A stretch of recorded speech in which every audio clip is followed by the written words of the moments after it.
This story is about Crow's Nest, my birthplace, and how my family settled in North Sydney at the beginning of the 20th century.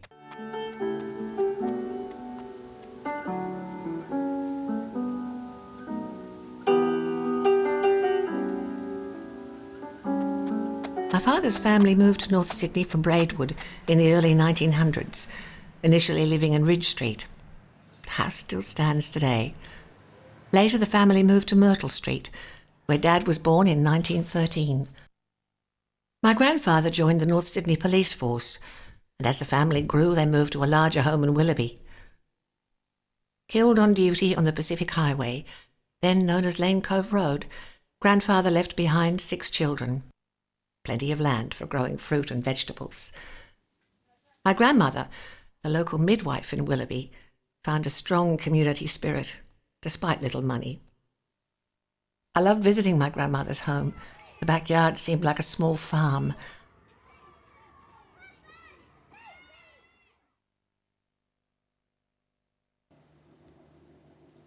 Nan was born in Parramatta. Her parents had settled in Australia, from France and Bohemia. My mother's father was born in Scotland, survived the Boer War and travelled to the United States, where he built up his health and fitness. He took up boxing. While on tour in Australia from Canada, he met my grandmother. They married in 1910 at the Star of the Sea Church in Milsons Point, now the site of St Aloysius College. Grandma's parents, born in Parkes, had hotels and properties around Sydney, and later the Dines Hotel in Milsons Point, one of Henry Lawson's haunts. My grandfather often helped Henry clean up after police brutality and encouraged Henry to return to the bush. In 1914, like many others, my grandfather went to Gallipoli. Surviving the trenches, he was sent to the Somme, only to be captured and imprisoned. He would tell me stories about living on eggshells. After the war, my grandfather purchased land in Crow's Nest and built a home where Mum and her sisters lived. Between hospital bouts, he instigated the Anzac Club above Moorheads in Willoughby Road. When I was a little girl, I remember helping my father take the chairs to the Anzac Club on Willoughby Road. Mum and Dad enjoyed dances and balls and visited each other's homes. They played music with friends. Dad worked at Hallstrom's and studied at night. Mum worked in sales for David Jones in the city. Then we had war. Mum joined the Red Cross as a volunteer, raising money to aid the soldiers. In 1942, my parents married. The reception held in the building which is now the North Sydney Council Chambers. They rented a flat in Lavender Bay until 1944. Many people left the harbour foreshores at this time, fearing a Japanese invasion. Dad worked in the protected industries at Clyde Engineering. Around this time, I was born. Moving from Blues Point Road to Atchison Street, Crow's Nest, to live close by my grandparents. Crow's Nest in the 50s. Crow's Nest in... Like many of the local children, my sister and myself were born in the Mater Hospital. We considered Mrs. Evans, our neighbour, part of our family. Every Sunday she went to the Baptist church in Crow's Nest. I put drops in her eyes. My name is Ella Priory, and I've lived here for 66 years, and I'm 94. How's that? Our friend, known as Darky, a homeless Aboriginal man, always had a place to stay at my grandparents' home. Mum told us Darky deserved a medal for bravery. He never spoke of the war. One day he disappeared, his body discovered in Bradfield Park. My grandfather insisted Darky have a proper military funeral. This is one of the few houses in Atchison Street that this just hasn't changed. This looks exactly the same as it did in the 50s. And in this house lived a family that had come from Maitland, of Scottish descent. Next door was Uncle Will, and he was just a wonderful person, and he was Welsh, and he used to tell us lots of stories. When my sister reached school age, Mum worked at Luna Park in the evenings. Initially, neighbours criticised her. Mr. Jones, our neighbour, would take us to the Olympic pool. Later, Mum went to work, known as business, in the city. Grandma took care of us during the school holidays while Mum worked.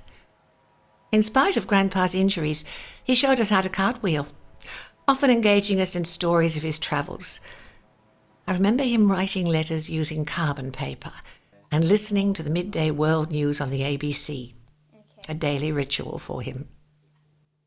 Dad bought Australian-made products only, as he considered them better quality.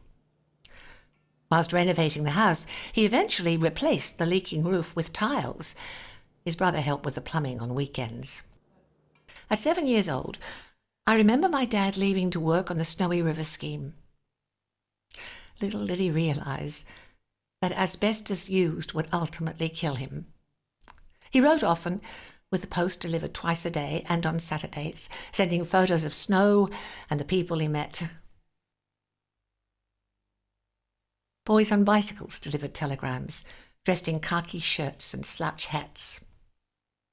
I was employed as a PMG telegram boy. PMG in those days stood for the Postmaster General's Department. Some people used to call it, used to make up names for the PMG, and it was Parramatta Monkey Gang or the Pigs Meat and Gravy and a lot of those sort of things. But my job was to deliver telegrams in the areas that Crow's Nest Post Office covered, which is Narrabeen, Greenwich, Wollstonecraft, and of course Crow's Nest. People sent telegrams for many occasions.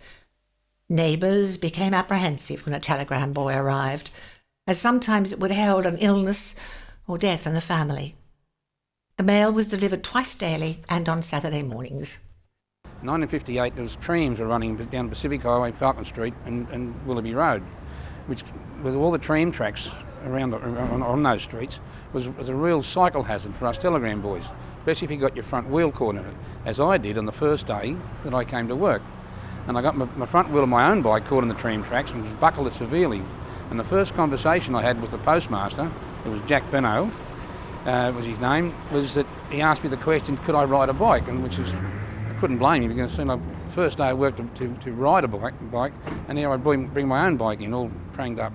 If we needed to make a call, we'd use the public telephone booth on Devonshire Street, which smelled of Bakelite.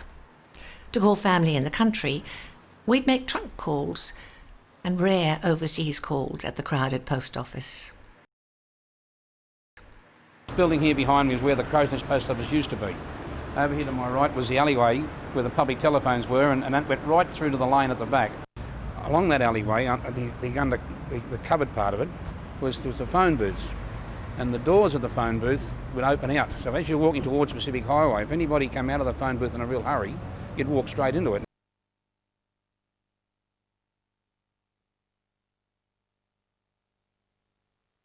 This is my grandparents' house in Devonshire Street, Crow's Nest. We lived behind them in Atchison Street. We had a little hole in the fence where we'd go backwards and forwards. My grandfather was fastidious about the garden. He kept a privet hedge all around here, perfectly manicured, and little rock gardens in the middle where we used to play fairies. There was honeysuckle vine. This site where I am at the moment is where my grandmother used to live with my parents and myself in the 50s. The place has been pulled down now, but when I lived here, there are about 20 houses on this block, on this particular site. Some of them were semis, some of them were little freestanding cottages, and they all butted on to a back lane behind me. Clothes props! Clothes props! Clothes props! I often wished I could buy a clothes prop from the tall, skinny clothes prop man who walked the lanes. The rabbito skinned rabbits at the back of his utility. Mum soaked the rabbits in milk to soften the meat. My uncle would kill one of my grandma's chickens for special occasions, and one year he killed my favourite chicken. The Milko filled Billy cans each day around dawn, a skinny horse named Bess waiting patiently in the middle of the road. One Christmas, the Milko forgot to turn the tap off and milk ran down the road. Then milk bottles arrived, Perhaps Sean Connery of 007 fame acquired his acrobatic skills as he worked around Crow's Nest while visiting his aunt in Emmett Street, North Sydney.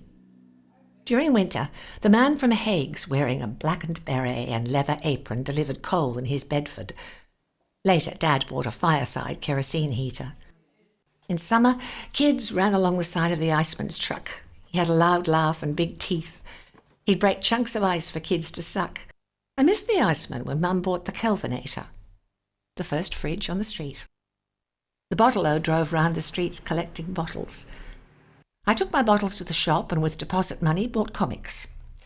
The Shelley's soft drink man would refill our soda siphons and sell soft drinks, first by horse and cart, then by truck. He came around more often at Christmas time.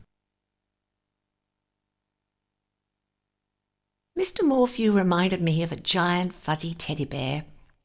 Older kids used to hang around his shop with their bikes. As Gartrell White baker's carts had stopped running, Mr. Morphew became known as the bread man. I still remember the aroma of warm bread when I shopped for my grandmother during the school holidays. Broken biscuits, a real treat for 1 penny. My friend Beverly always seemed to get the ends of Devon or brawn from Mr. Young, the shopkeeper. Youngies, as Dad called him, became the informal social worker, giving advice or information to all. He often gave leftovers to families in need. One woman frequently had bruising, and her husband would shout and disappear for weeks. When I asked what happened, my grandmother explained the war had changed him. I imagined God looked like Mr. Young because of his hair. It was rare to see white-haired men, as many men had died in the war. When self-service stores appeared, we only bought convenience food or ice blocks at Youngie's. Later, he closed down. Local stores weighed produce and placed it in cardboard boxes or brown paper bags, which we saved for school lunches. Sometimes we used string bags to carry goods, as plastic wrappings were not available. We had little waste, feeding food scraps to our bantams or the compost. Grandfather would also burn rubbish in the incinerator. Glass jars kept for jam and sold at school fetes, newspapers tied with string for collection, and cans kept for odds and ends.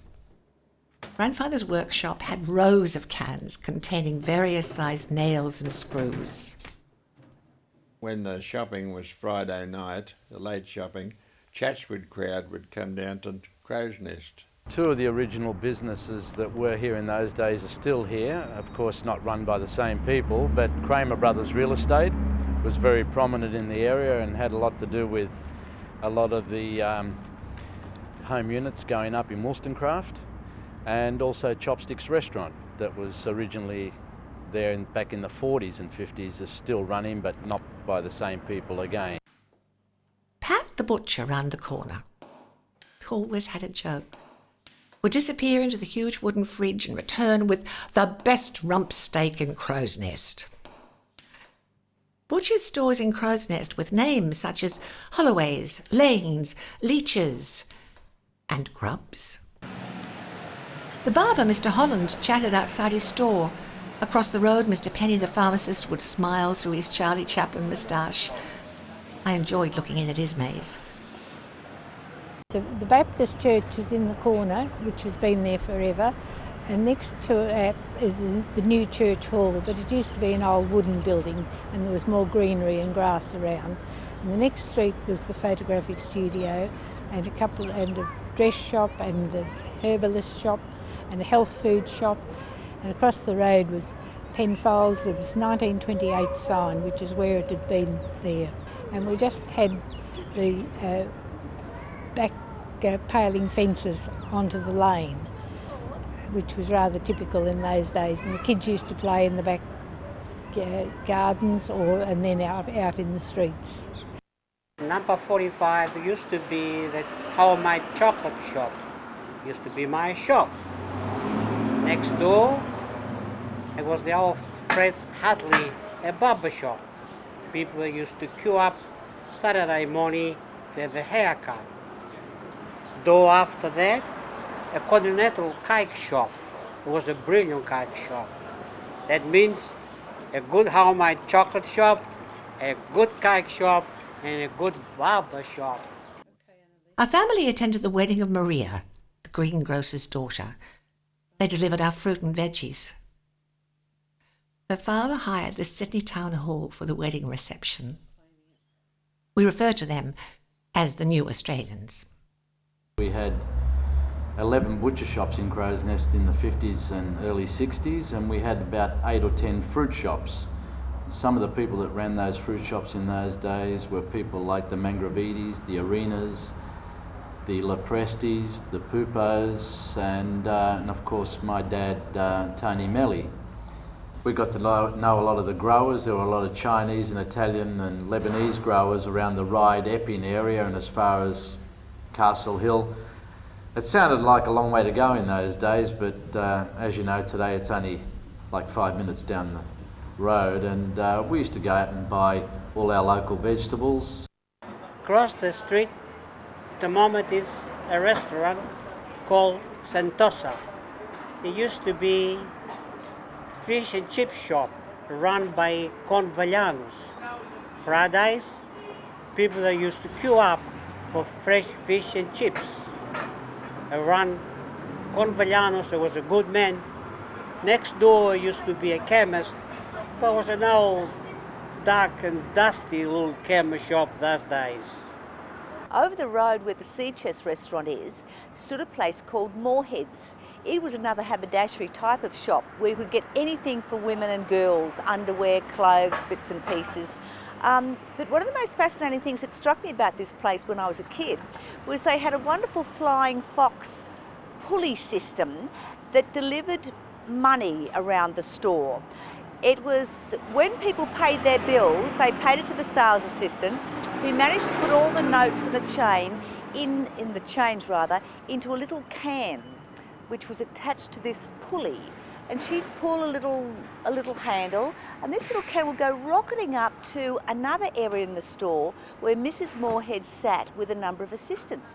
And they would undo the little can, write out the docket, put the change back in, they'd pull another little pulley, and off the little can would go back to the sales assistant, where she would unpack it and give the change and the docket back to the customer.